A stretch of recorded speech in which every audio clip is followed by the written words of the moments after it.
नमस्कार, बहुत स्वागत है आप सभी का। न्यूज नेशन देख रहे हैं आप और आपके साथ मैं हूं अमृता गर्ग। और बुलेटिन की शुरुआत इस वक्त की बड़ी खबर के साथ करेंगे, जहां एक देश एक चुनाव पर बिल जेपीसी में भेजने का प्रस्ताव सामने रखा गया है। बिल पर विस्तार से चर्चा के लिए तैयार हैं, अमित शाह ने कहा है। उन्होंने कहा कि इस पर विस्तार से चर्चा हो। और वहीं कांग्रेस, सपा और टीएमसी ने बिल को असंवैधानिक बताया है। इस बिल को क्षेत्रीय दल खत्म करने के लिए लाया जा रहा है, ये ओवैसी ने कहा। ज्यादातर लेजिस्लेटिव कॉम्पिटेंसी के विषय पे ही रखना चाहता हूं। माननीय सदस्यों द्वारा rules of procedure and conduct of business in Lok Sabha के रूल 72 में वर्णित procedure when introduction of A bill opposed, इसके तहत जो आपत्तियां उठाई गई है वो उसके बारे में मैं कुछ बातें माननीय सदन में कहना चाहता हूं।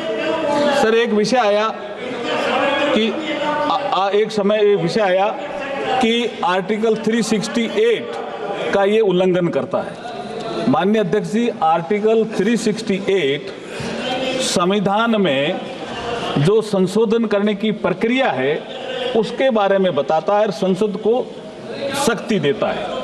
तो ऐसा तो है नहीं कि 368 संविधान में ही लिखा हुआ है। प्लीज माननीय सदस्य। उसके बाद एक विषय आया कि संविधान का अनुच्छेद 327 है, ये सदन को विधानमंडलों के चुनाव के संबंध में प्रावधान करने का जो अधिकार देता है, उसके बारे में आप क्या कहना चाहते हो? तो मैं ये कहना चाह रहा हूं कि संविधान का अनुच्छेद 327 संसद को पार्लियामेंट को अधिकार देता है, विधानमंडलों के चुनाव के संबंध में प्रावधान करने का अधिकार देता है। इसमें कहा गया है कि संविधान के प्रावधानों के अधीन संसद समय समय पर कानून द्वारा संसद के किसी भी सदन या विधानमंडल के किसी भी सदन के चुनाव से संबंधित सभी मामलों के संबंध में प्रावधान कर सकती है।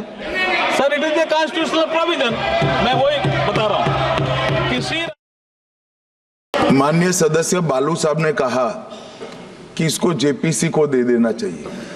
जब ये संविधान सुधार का विधेयक, संवैधानिक संशोधन जब कैबिनेट में चर्चा में आया, तब प्रधानमंत्री जी ने स्वयं मंशा व्यक्त करी थी कि इसको जेपीसी को देना चाहिए।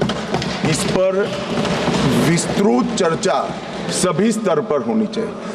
इसलिए मुझे लगता है कि इसमें सदन का ज्यादा समय जाया करे बगैर, अगर मंत्री जी कहते हैं कि इसको जेपीसी को सौंपने के लिए वो तैयार है, तो जेपीसी में सारी चर्चा होगी और जब जेपीसी के रिपोर्ट के आधार पर कैबिनेट इसको पारित करेगी तब भी फिर से चर्चा होनी है। तो मैं मानता हूं कि माननीय मंत्री जी अगर जेपीसी में रखने की इच्छा व्यक्त करते हैं तो यहीं पर एक चीज समाप्त हो जाएगी। This bill violates the right to democratic self-government, which is part of Article 1419.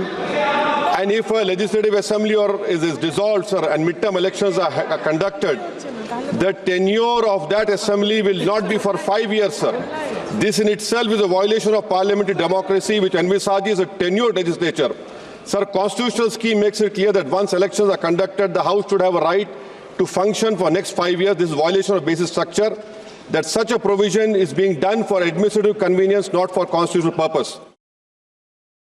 संविधान की मूल भावना को खत्म करके कैसे तानाशाही के रास्ते निकाले जाएं, इसके अलावा कोई काम ही नहीं बचा है। आखिर ये मनीष तिवारी जी ने कहा, कहीं एक विधानसभा के चुनाव अगर कोई अविश्वास आता है, अगर बहुमत नहीं मिलता है, तो क्या पूरे देश का चुनाव कराओगे? पूरे देश का चुनाव कराओगे?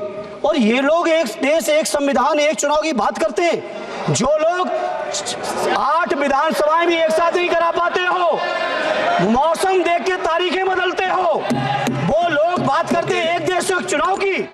न्यूज नेशन अब व्हाट्सएप पर खबरों की ताजा अपडेट के लिए न्यूज नेशन के इस QR कोड को स्कैन करें।